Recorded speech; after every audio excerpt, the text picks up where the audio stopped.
French fry ছোট বড় প্রায় সবারই খুব পছন্দের খাবার। আর তা যদি হয় রেস্টুরেন্টের মতো মুচমুচে, তাহলে তো কথাই নেই। তো মুচমুচে করে ভাজার জন্য একটু আলাদাভাবে তৈরি করে নিচ্ছি। প্রথমে গরম পানিতে আলুগুলো দিয়ে তাতে লবণ হলুদ দিয়ে হালকা ভাপ দিয়ে পানি ঝরিয়ে টিস্যুতে শুকনো করে নিয়েছি। এরপর কর্নফ্লাওয়ার ও সামান্য লবণ মেখে একটু ঝুরঝুরে করে নিয়েছি। কিছুক্ষণ তেলটা ভালোভাবে গরম করে তাতে ঝুরঝুরে করে রাখা আলুগুলো দিয়ে দিব এবং বাদামি কালার হওয়া পর্যন্ত অনবরত ভাজতে থাকবো। তো আমার ছোট্ট রান্নাঘরের রান্না যদি ভালো লেগে থাকে, অনুরোধ রইল চ্যানেলটি সাবস্ক্রাইব করি, ছোট্ট একটি কমেন্ট করে পাশে থাকার জন্য। ফ্রেঞ্চ ফ্রাইগুলো কিন্তু বাদামি কালার হয়ে গেছে, এখন নামিয়ে ফেলার পালা। তো আজকের রেসিপিটি কেমন লাগলো কমেন্ট করে জানাবেন।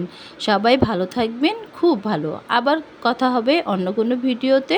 সেই পর্যন্ত সবাই ভালো থাকুন। আল্লাহ হাফিজ।